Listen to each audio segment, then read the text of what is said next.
Hey everyone, and welcome to another episode of your friendly neighborhood atheist. And now I would like to bring on my guest to talk about the evolution of religion, Mitchell Diamond. Mitchell, thanks for joining me. Well, thank you for having me. Yeah. So if you could, give yourself an introduction. Tell us about yourself.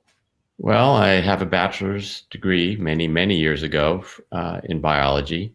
And at that time, I focused on what was sometimes called psychobiology, the cross between psychology and biology, and also studied a lot of evolutionary biology. So I was kind of prepared for going down this path, even though at that time I wasn't focused on religion per se. I was just more focused and continued to be focused on human behavior in general, which is a fascinating subject for all of us. It is. Yeah, human behavior absolutely fascinates me. Like, I want to know why, not just the reason, but the emotion that gets people believing what they believe. Yes, that is that is a big deal. Yes. So you wrote a book, Darwin's Apple. Tell me about it. Well, eventually, after I got out of college, it was some years later when you're too young yourself, but perhaps you're aware of an interview with Joseph Campbell on PBS by Bill Moyers, the journalist. This is the late 80s. And it was quite a sensation, and a lot of people were engaged by it. Joseph Campbell, of course, the late author and professor of mythology, and he wrote lots of books about mythology. And I was fascinated by it. And then it was several episodes. At the end of it all, it's like, well, what was he talking about? We all love to hear stories. Right. And yet I didn't feel like I understood what he was really talking about. But certainly it was clear that mythology is the basis of religion at a certain level. It's one of the bases of religion. And so I thought, I want to look into this a bit more. And why do people have religion? And at that point, I started looking into it, and I saw that the various explanations that existed and still exist, they're all insufficient. They all cover parts of the story, but none of them really cover the whole picture or explain it at the most basic rudimentary level. And so I eventually came up with my own ideas, and I wrote a book about it that does, in my mind, of course, explain it at a rudimentary level and why we have religion. Can you give me like an example of that? Well, it's a tough situation. So one of the big issues in this topic is that, let's start at one level, which is, does religion have an evolutionary basis? Is it in our genes at some level? Is there a predisposition for it? Or is it something like Richard Dawkins and Steven Pinker said, is just dropped out of the sky, and some early humans had this idea about some religious ideas that there is this thing called a god or gods. And then people said to themselves, oh, this is pretty cool, and we're just going to keep repeating this stuff. Right. So I found that to be bizarre. Something that, so for example, we can look back and see that religion has existed for anywhere from 60,000 to over 100,000 years ago, and probably a lot longer. It's just hard. It existed that long ago? Well, it depends. What do you consider religion? So, for example, if people being buried with tributes, with flowers or food or their weapons, suggests that they have a feeling about an afterlife, which is perhaps means they have a soul, and that they will continue at some, their soul will continue to exist after their physical body has died. And this is 30 to 40,000 years old. They find these burials. I know that. And some of them are Neanderthal and not just human, Homo sapiens, or I should say Homo sapiens sapiens, because now Neanderthals are Homo sapiens as well. There's a subgroup or a subspecies. So, but then once you start getting down that path, does cave art and other forms of artistic expression count? And does music count? And does making jewelry count? So they believe that now they have found jewelry, perhaps Neanderthal, although it might be hard to tell, going back 130,000 years, way longer. And of course, over the past 100 years, as archaeologists and anthropologists continue to look at this, they keep finding evidence, not just for religion, but for humanity that goes back further and further. So where we thought maybe, humans were only, modern humans are only 20,000 years old, now they're 200,000 years old, or So religion too, I think, will end up having roots that go much further than what we see now. Follow-up question. How do we determine, I'm getting feedback, for instance, that we know it's religion was the reason they were burying people with, swords or things like that? For example, how do we not know that it wasn't just someone trying to put a memento in their grave or in their casket with them? Well, I'm not the one who's making these judgments. I'm just reporting but presumably, I'm not sure about memento. Why would you? Presumably, a lot of these things that get buried with the dead are valuable. Right. Making tools, making weapons, or even food. Why would you waste food just as a memento? I don't. Okay. These people do value the things that they make, and especially when you're using stone tools, these are not trivial things. So the assumption is, and the anthropologists are pretty confident that the reason that they get buried with these things is because people perceived an afterlife, and that the dead needed these things to accompany them on their way to the next existence. But you can argue it. No question, and I'm sure people do. Yeah, that's true. So when would you say that religion took a more prominent role in society, or took over? Like, do you think it's always been the way it is now? Well, so one of the things that I'm sort of alluding to here is, so let's back up a second. When we talk about religion, we tend to talk about Christianity or the Abrahamic religions, Islam and Judaism as well, because certainly Christianity is the largest practiced religion, if you want to lump all the various groups together. Right. And rightly, we as atheists tend to oppose some of the things that they do, which is to try, at least in the United States, they always try to make laws have a Christian basis, which we oppose vehemently. But when we talk about the origin of religion, we're going, again, back into tens of thousands of years ago. So generally, anthropologists think that agriculture started about 10 to 12,000 years ago. And that kind of kicked off, eventually, the civilization that we have come to know now. Before that, and even after that as well, of course, there were tribal hunter-gatherers. That's how people existed. And they existed, forget religion for the moment, humans have existed for at least a couple million years in hunter-gatherer tribal units. And so that's who we are at essence. And so in terms of our existence since agriculture, it's like 1% of the time that we've been around, or something, maybe 5%, whatever the math is. But similarly with religion, when we talk about religion and how long it's been in existence and how important it is, it's in these tribal hunter-gatherers that most of religion has existed. It's only, again, maybe 5 to 10% of human existence that has existed as monotheism or some other form outside of tribal hunter-gatherer society. Okay. So the importance is, you're asking, how important is it? Really, is it important in hunter-gatherer societies, tribal hunter-gatherer societies? And that's kind of a different question. I you have to think a little differently about that, because we know how it is for Christians and we know how it is for other religious groups that we can observe today.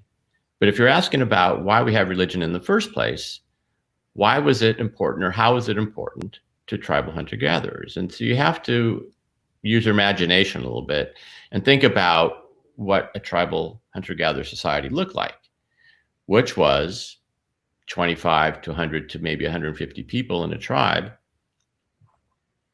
And again, for the most part, stone tools. What was their religion like? So we think about, we've seen movies and documentaries about these tribes that existed at least until fairly recently. And we see, like, for example, the Yanomamo in Brazil, hunter-gatherer tribe in Brazil, that has been documented fairly well. And there's movies about them. You can see them on YouTube.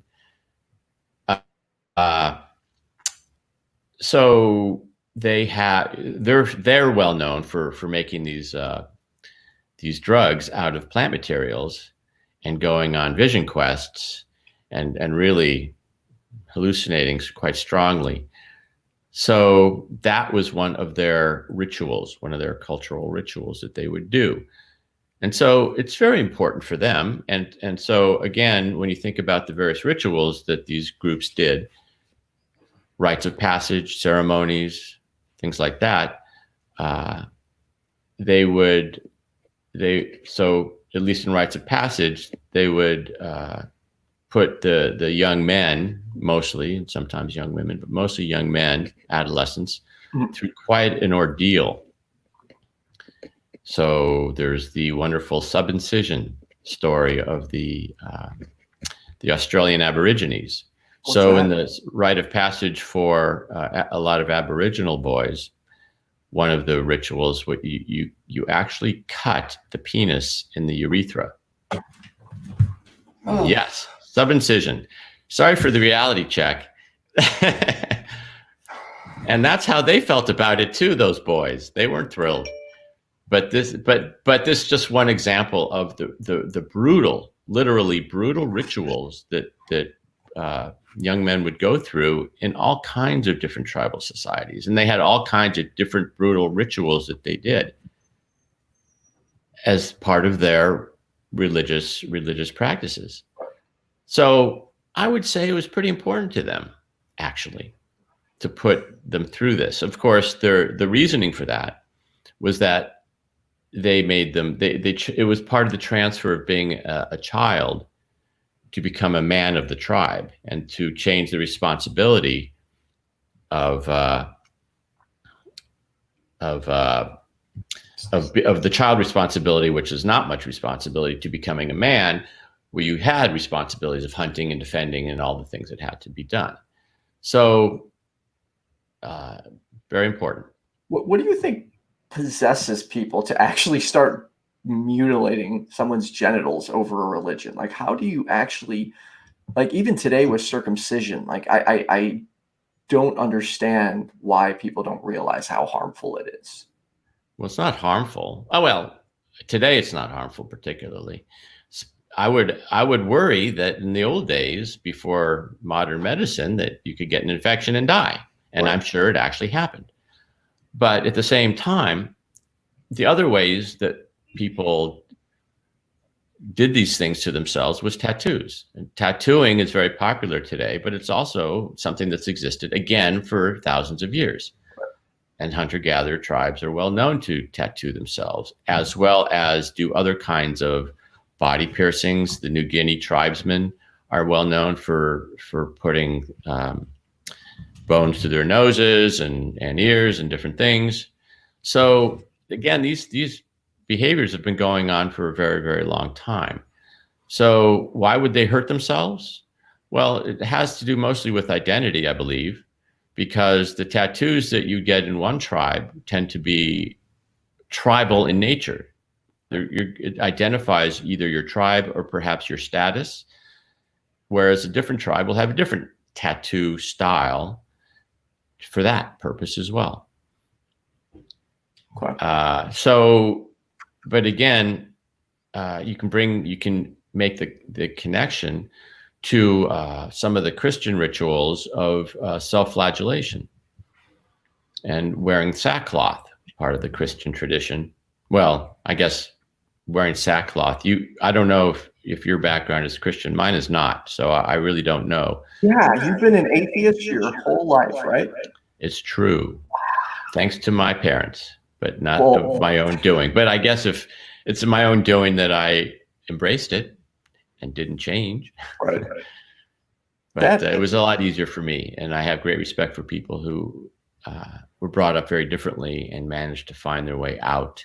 And I know how hard that can be and how much people have suffered rejection from their families and from their community by dissociating themselves from the religion that they grew up in. Yeah, I've been fortunate where my family is supportive of how I become an atheist, although at times they attribute it to a series of unfortunate events, which kind of drives me nuts. But my particular family members have far more of an issue with my political alignings and how I've changed as a result of becoming an atheist. Like they continually are just like, well, you're just a victim of propaganda. You watched too much CNN. It's like, give me a little credit, please. Yeah, well, politics is its own rabbit hole to go down. Yes. We don't want to do that now. No, sorry. So yeah, I had a Christian upbringing, nothing as extensive as other people. I did go to a Catholic junior high school, which surprisingly was actually a great experience. It was literally my favorite school to go to. So yeah, I was quite lucky, but I gotta say, I am envious of the fact that you have been an atheist your entire life, because to me, like now I have to play catch up. Whereas if I had been an atheist my whole life, I wouldn't have had to play catch up. I would have already been good to go. Well, you're still young enough. You got lots of time. I hope so. Anyway, back to the point, which was I was making the connection between the Christians who self-flagellate.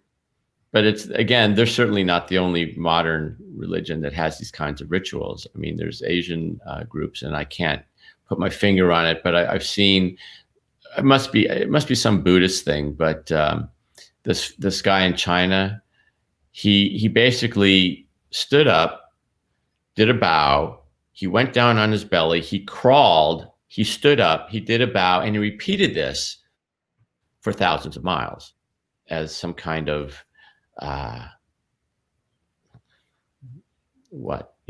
to make himself closer to God, perhaps in his own mind. I don't know, but maybe not Buddhism, because it's supposedly they don't have God, right? But there's various ways that people hurt themselves as a way to bring themselves closer to God. They feel that their suffering, at least in Christianity, would mimic the suffering of Jesus, but certainly other cultures that don't have that also have these kinds of painful rituals. But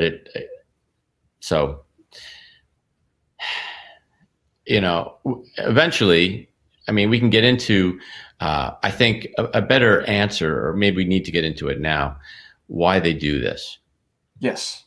They do it, and this is my idea, and some others might have it as well, but they do it to shut down their consciousness, to shut down their cognitive mind. When I say consciousness, I'm not talking about woo. I'm talking. I was wondering.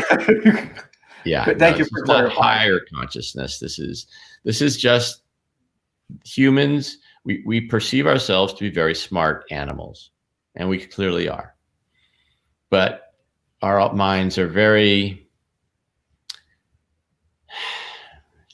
Well, we'll get into that, but let me just say, all these rituals have the purpose of quieting the conscious mind, the noise of our mind. Fact is, we all have this discussion, this noise in our heads. Yeah, we do. Yeah, we do, and all humans have it, and it isn't based on the fact that we're modern humans or contemporary humans, but it's a trait of Homo sapiens that we have this consciousness. It's very loud and noisy. It's a discussion in our head that's constantly going. And there's a lot of corollary consequences to this.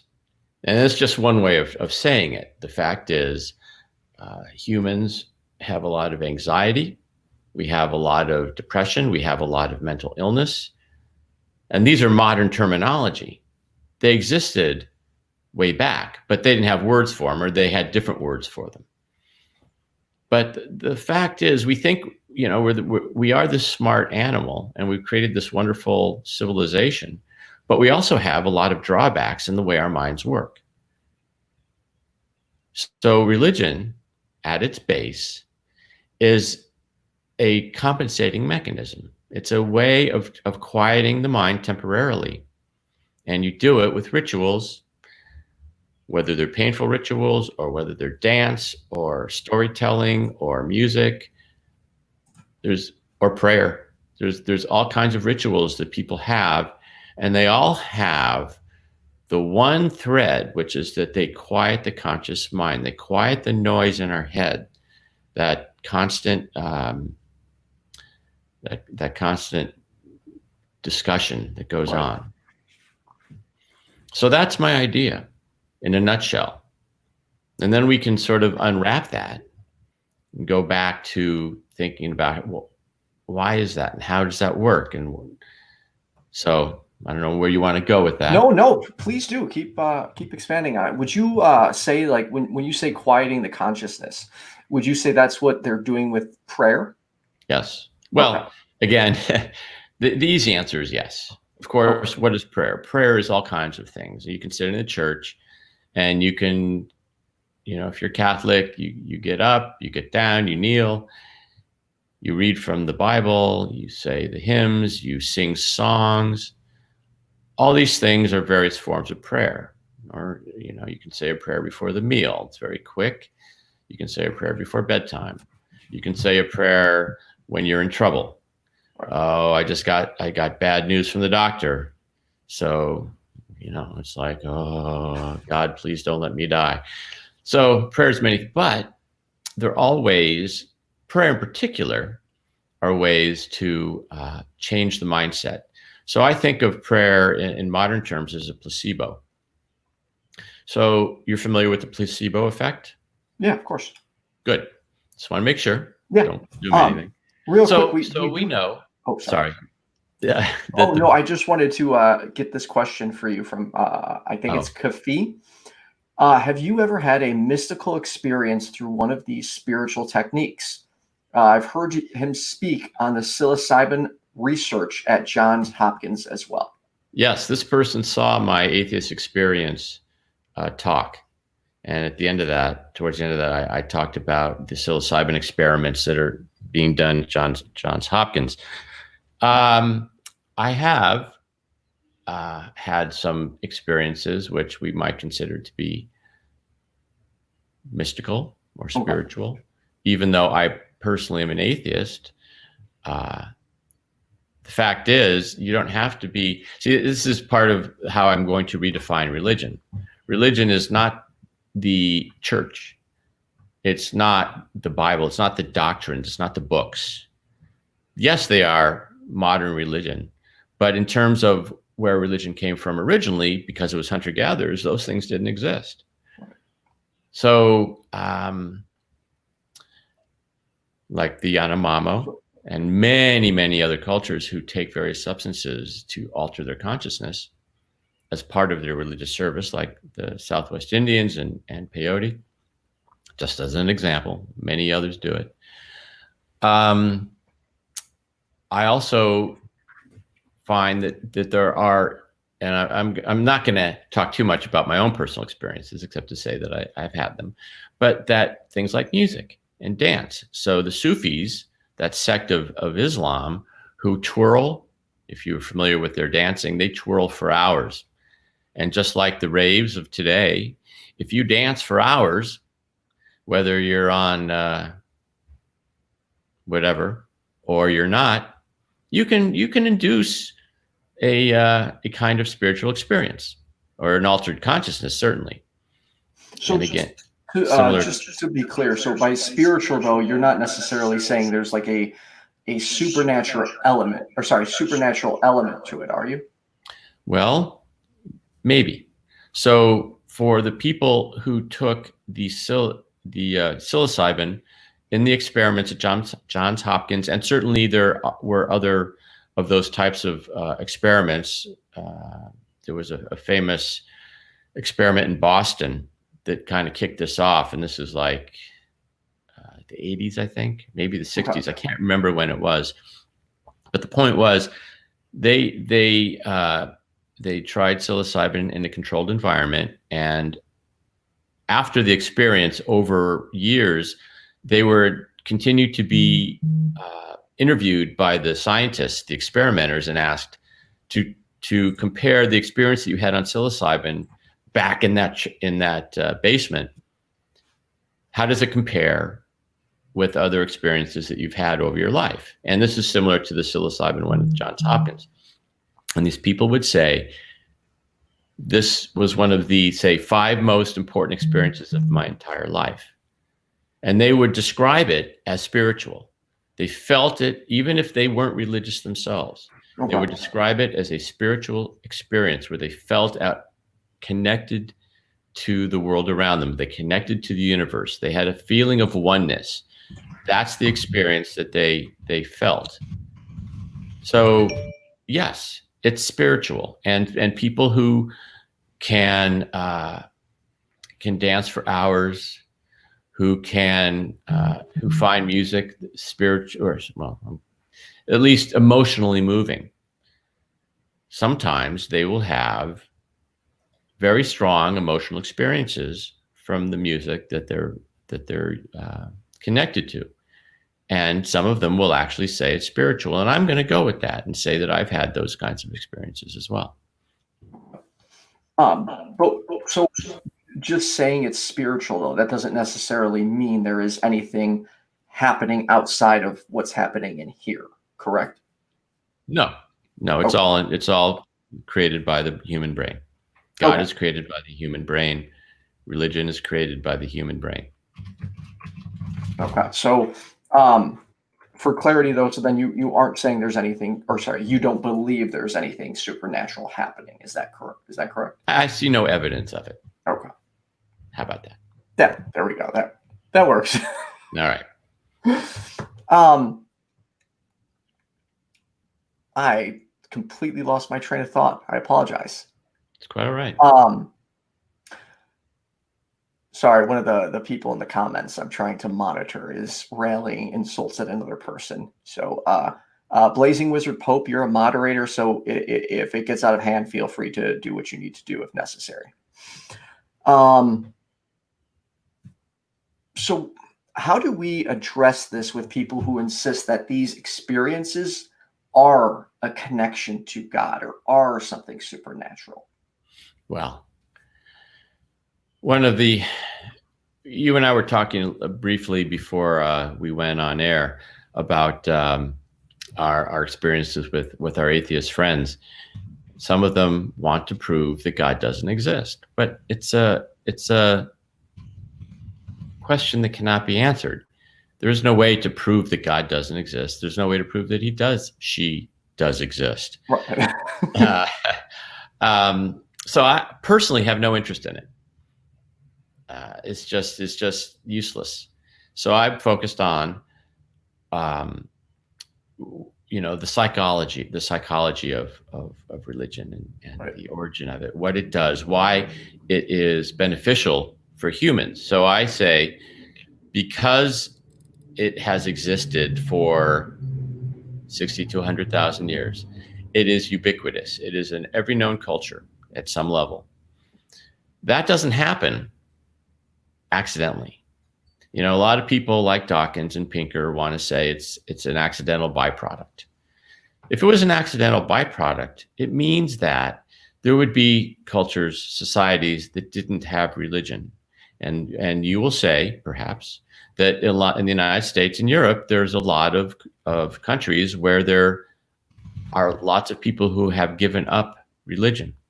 And that's true, but what they haven't given up is the rituals. So they still engage in music and dance and mythology through various forms of storytelling. and they do other things like yoga and meditation. Now, those were originally absolutely religious rituals when they were first done thousands of years ago in Southeast Asia. Now we've adopted them as non-religious rituals, but they're still rituals. And by the way, what do those rituals do? Yoga and meditation specifically quiet the mind. That's the purpose. One of the main purposes of those rituals is to quiet the mind, because we all feel that our society is going crazy around us. Well, we feel that way because it's true, but it's no different than it was for early humans as well. Jumping back a second, I meant to ask you this earlier. When you said you want to redefine religion, how would you specifically define religion? Okay. So again, I'm just going to repeat that what I said about the purpose of religion is to quiet the mind. Okay. All right. To at least temporarily quiet the noise of consciousness. That's the purpose of religion. So what is religion? Religion is actually the rituals. So one of the things we really haven't talked about specifically are the beliefs. So we tend to, and most people in the so-called cognitive science of religion area focus on beliefs as an indication of religion, which I don't, because beliefs are very problematic. And we can talk about that if you want, but it's the rituals, it's the behaviors that count. So religion are the ritual behaviors, the ritual acts that quiet the mind temporarily. It would be nice if we could get everyone to switch to yoga and meditation instead of religion. I don't have a problem with people practicing the religion that they like, as long as they don't try to impose it on others. I think that's a political issue more than a religious issue. So yeah, fine. I don't have any. It's just like I don't care about the argument whether God exists or not, and so I don't care whether people practice their favored religion with God or without God. Doesn't matter to me. Just don't tell me what I have to believe. So on our current path, what do you see changing with religion as time goes on? Do you think it's going to go away more? Do you think, like, where do you see it headed based on your experience and your investigations? Well, it's actually rather remarkable that, so the Pew Trust did a survey you might be familiar with from a few years ago. I think they update it regularly, where they ask people about their religious beliefs and background. And they find that, I think, 10 years ago, 16% of Americans identified as atheist or agnostic. And now I think we're up to 20%, maybe 25%. I forget the exact numbers, but you can look it up. It's there. And so it's actually amazing how much people have moved away from the traditional institutional religions. And so I could see that crawling up. Will religion ever go away completely? No. No, of course because, not. Well, it's because it's actually, the rituals are, we have genetic predispositions for these rituals. At least some of them we have pretty good evidence for. Really? So if you consider music to be a ritual behavior, there's pretty much no question that we have brain areas dedicated to processing music. And that, what was that guy's name? I can't remember the author. But anyway, he wrote a book called Musicophilia. So maybe someone listening will remind me of his name. And he talked about, if you, in some instances, if you get brain damage, it will change your ability. Oliver Sacks? Oliver Sacks, thank you very much. And other people have written similar stuff about this, but he wrote it as well, and it was a fun read. If you get brain damage in certain areas of your brain, you could lose the ability to appreciate music or to remember tunes, or in some rare cases, someone became a music savant after after having no particular talent for music, after he had a brain insult of some kind. That has always fascinated me. Like, how does that happen? Like, how do you go from not being able to do it to being a savant? Like, that's remarkable to me. It's crazy. But on the other hand, you can imagine, and I'm sort of spitballing here, a lot of the way the brain works is by inhibiting various areas. And so if you lose the inhibition on a certain area, perhaps that's how it works. Now, you think, well, if that was the case, why couldn't I disinhibit it when I wanted to be a musician? And I never could really figure it out. I just didn't have the talent. And suddenly, in at least in one case, the guy develops his talent. Right. Well, there it is. So let me give you another example that's kind of fun. There's a genetic disease called Williams syndrome. And it's a very specific, well-known cause to the genes. I can't remember exactly what the specific gene is, but they've identified the gene. And if you have a certain, I think it's a repeat of a certain section that goes a certain length or something, I forget. But if you have Williams syndrome, you're going to have, in general, we used to call it mental retardation. It's cognitive disability. What's the correct term these days? But anyway, yeah, they're not as cognitively normal, shall we say? But many of them have a very strong interest in music and a great ability in music. Intellectual and developmental disabilities. Thank you. I'll try to remember that. In the meantime, some of them they'll remember songs, so many songs. I keep locking up here. And they can play musical instruments very well, and they can do some of them can do amazing drum beat,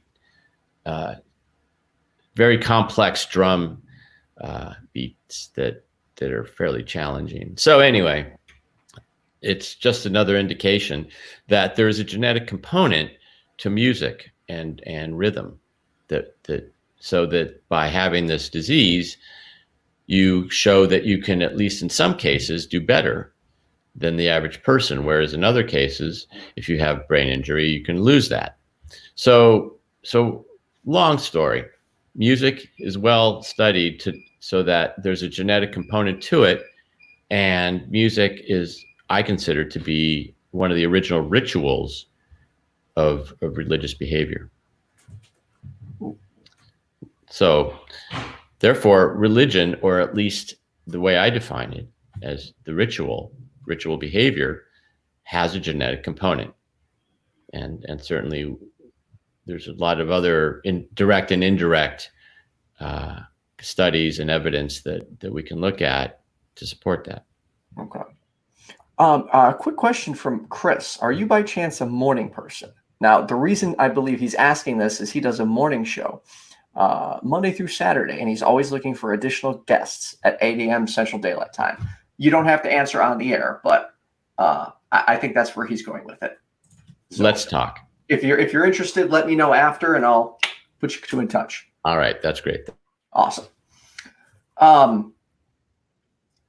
I find that fascinating that that religion and music can be tied together. I would have never ever thought something like that. So let's go back to the hunter-gatherer tribes. What are their ritual behaviors? You can talk about things like I mentioned rites of passage, ceremonies, sacrifice. A lot of people say sacrifice is a form of religious behavior, and we alluded to it. The sackcloth and whipping yourself. I forget, again, there's a term for that, self-abnegation or something. Or, those famous guys in the Philippines who on Easter. Self-flagellation. Self-flagellation, thank you. Google is my best friend. Great, I'm glad they're listening and helping me out here. In the Philippines, it has been the case, I don't know if they're still doing it, where people get actually put up on a real cross, right? as part of the Easter experience.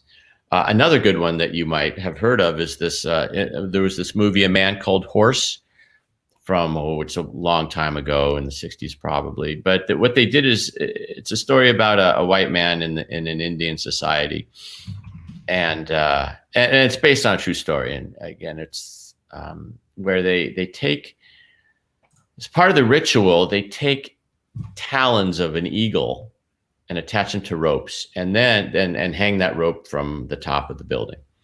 And then they pierce the chest, the pectoral area of the person with those talons, and they lift them off the ground. Oh, sorry. Yeah. Continue. Oh, It's look it up. You'll find it. It's there. And it's just, again, there's just so many ways that people do this to themselves in order to alter their consciousness and to get in touch with the spirits. So for Indians, we would say, and again, well, okay, so they get in touch with their spirit guides or their gods. There are multiple gods who are more animist in style than our monotheistic gods. But you can read books like Black Elk Speaks, and that's one I read, at least that I recall, where he talks a lot about his relationship. And he was a medicine man. He was a shaman. And so he talked about all the experiences he had. But again, there's a book by an African fellow, again, who I can't remember the title. But anyway, he also, well, it was a fun read because this fellow was basically kidnapped as a young man and taken to a Christian school, which is in those days, during colonial times in Africa, and which was brutal. And it was a French colony, and they forced him to speak French, and they tried to erase all of his original culture from him, as they did that here in North America with the Canadians and the Americans doing that by taking kids from their culture. But he eventually rebelled as a teenager and escaped and walked all the way home, and he figured out how to get home. It was amazing because he didn't know where he was. And he talks about the contrast between the rather nasty Christianity that he was forced to adopt versus the animist religion that he had been brought up in, and then tried to rejoin when he got back to his village. So the brutality was actually on both sides. Certainly the Christian teachings were nasty as our bias, making you feel bad about yourself because you're a sinner, versus some of the rituals they did there in his village, which involved altered states of consciousness. Right. I'll never get the obsession with making people feel bad for their thoughts, or just for who they are, or just even for sinning in general. Like, I don't get that. I feel like it's just a crappy tool to hurt people's feelings. Yes, I sympathize. Not too much, because I didn't have that experience per se, but I'm certainly cognizant of it. Yeah, it's tough, and there's a wide range. The Calvinists are a sect, right, of Christians, the Protestants, who are particularly negative about you as a human being. You're born with sin. And I think they basically say everybody's going to hell. And that even if you live a pure life, you may still go to hell. So it's brutal. But I don't know. I don't know what to say. Yeah. Real quick, I want to get your thoughts on this comment. God equals EMC squared, light which we perceive in many different ways. Not a fan. I mean, again, I said, if I don't have a problem with people believing in God as long as they don't try to force it on me. or force their beliefs on me. So if you want to say God equals E equals MC squared, fine. I don't know. We'd have to hear from him why it's important, what it buys him. Perhaps he is a believer, he's a theist, I don't know, and that it somehow connects science to religion. Fine. I don't go there, but for me, science is its own thing. Absolutely. Based on scientific method, observation, hypothesis, theory, experiment, all that, or experiment, then theory. But in any case, yes, that's all I need. So, all right, what else under the evolution of religion would you like the audience to know, or would you like to touch base on? Okay, so we only touched on belief. So a lot of people think belief is a significant part of religion. The problem is humans have had beliefs for far longer than religion. So I think, how would we know how long people have had beliefs? Well, the way I'd like to look at it is, how long have people been creating their own tools? Chipping rocks to create hand axes, things like that. 2 to 3 million years. Right. Homo habilis. And Homo habilis seems to be the first Homo genus species after Australopithecus. Even some anthropologists think Australopithecus made and used tools as well. But the point is, if you're making and using tools, it also means that you're teaching your children and the other people of your tribe how to make and use tools. And that over thousands of years, very slowly at first, but eventually picked up, the sophistication of tool making increased. But the point is, it's a form of culture because it's information that is handed down. It's specific to tribes. So one tribe might do something a little differently than another tribe, and they will teach their people how to do the thing that they've developed. So that kind of intelligence, that kind of cognition, to me means you're also capable of symbolic thinking, number one, and beliefs. So beliefs have been around for a couple million years at least. Oh, yeah. And by the way, even if you're just an animal. Now, another thing I want to mention is it used to be thought that, of course, humans were unique because they made tools, because they killed each other, they murdered each other, because they practiced homosexuality, because they had symbolic language. And now we know, because we have better science and better observation and slightly less bias, that there are animals who do all these things, not all at once. Not every animal does all these things, but some animals do these things. They do them typically a lot less. They don't make tools as much or to the sophistication of humans, obviously. But clearly we know that there's some very smart animals out there, like the crows are very famous for being smart. And we also know that, for example, the chimps and the gorillas are capable of symbolic language. Now, like Coco the gorilla and some others that they've studied closely, they may have up to 300 symbols that they can remember and use appropriately. So the point is, there's very little about humans that is strictly unique. So I also think that because of these animals' ability to have symbolic language, they had beliefs too. Now, they may not have been able to take those beliefs in a way that they could communicate them to others, but they still had beliefs.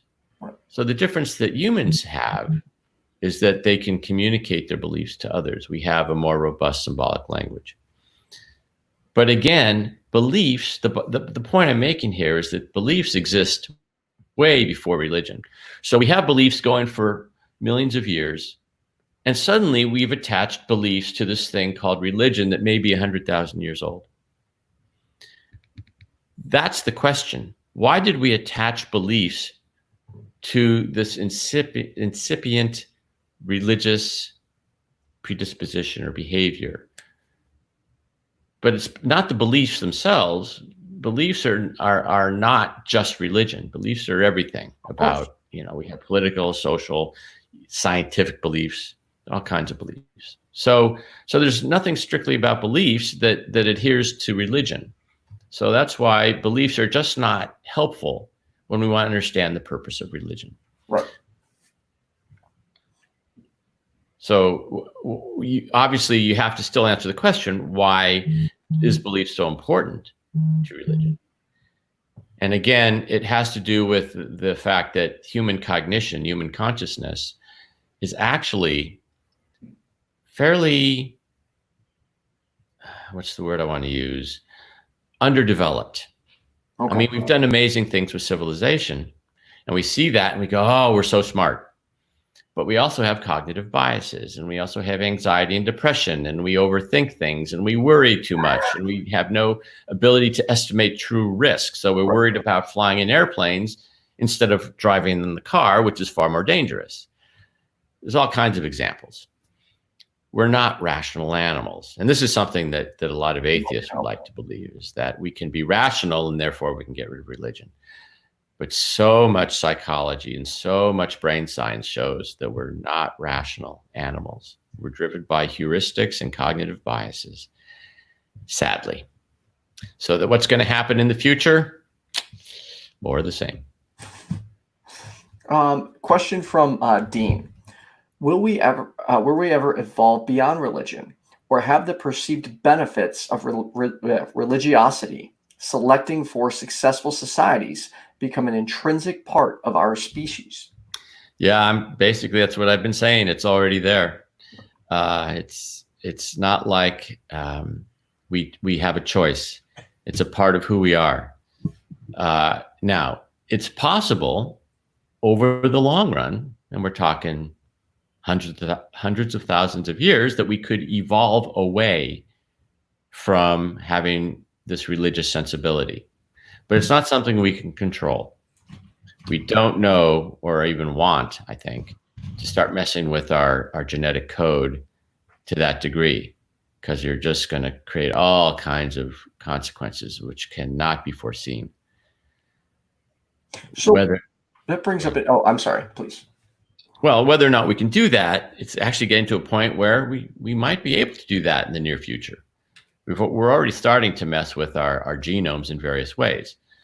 But to mess with our cognition is particularly dangerous, only because we just don't know what we're going to get. We just don't understand it well enough.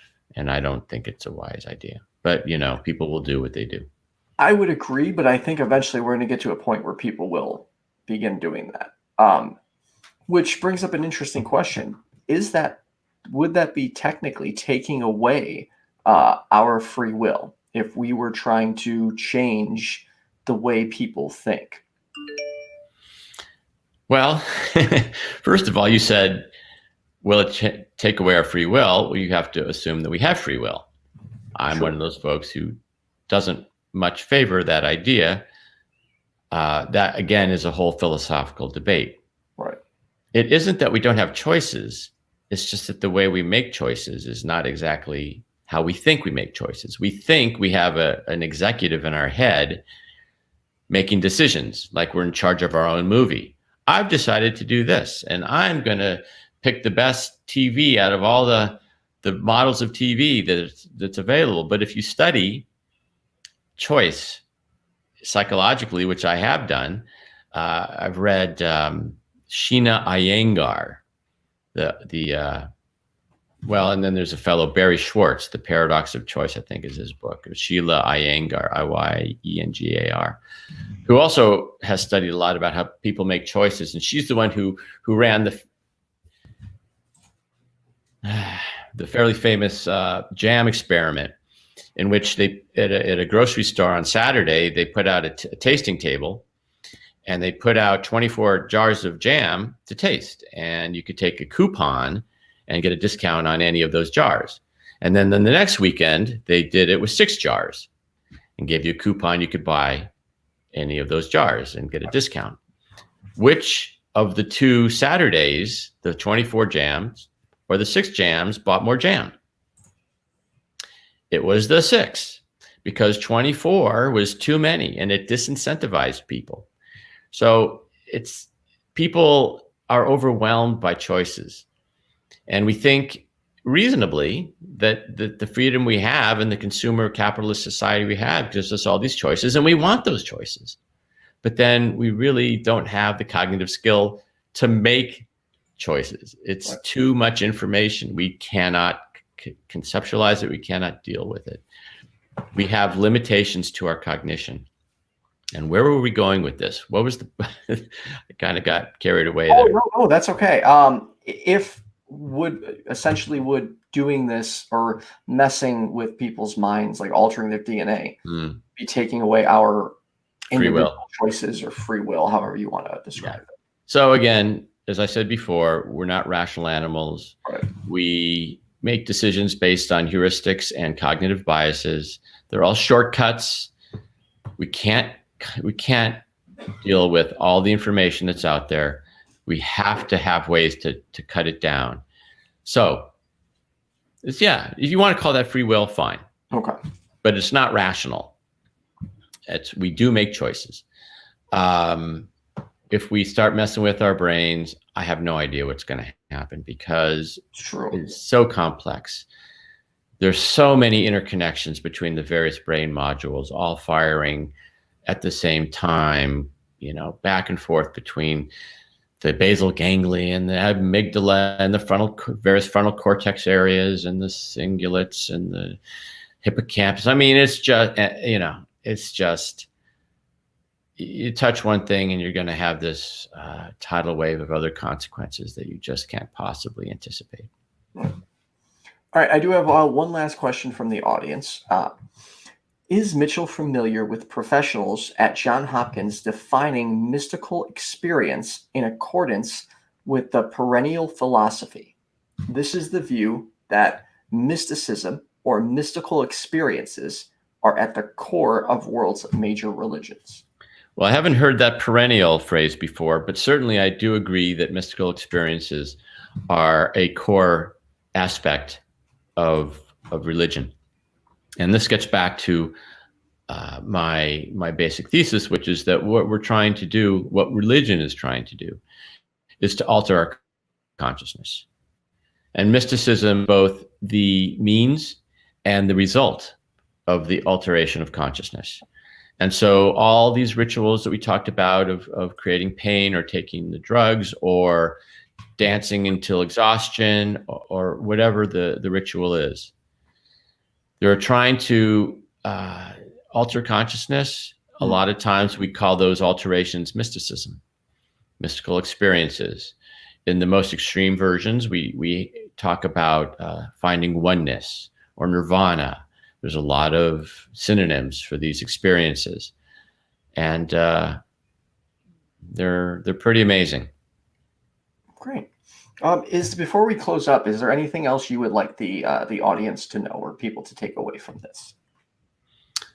Gosh, look at my notes. Well, no, I think we covered the basic idea. I appreciate the time you gave me to explain it, and I enjoyed talking to you. Thank you. So if you want, go to the links in the description. You will find a link to his book and Mitchell's website. I would recommend purchasing it. We definitely want to support each other because atheism is an uphill battle. So we definitely need to work together, in my opinion, as much as we possibly can to build each other up. And And then also I want to thank my patrons, Trina Deluca and Cindy PLAZA. If you like what I do, the Patreon link is in the description. I think that covers everything. But Mitchell, thanks for doing this. Appreciate it. Thank you. It was definitely a learning experience. Don't disconnect. Everyone, make sure you like and subscribe. All fun stuff, and have a safe evening.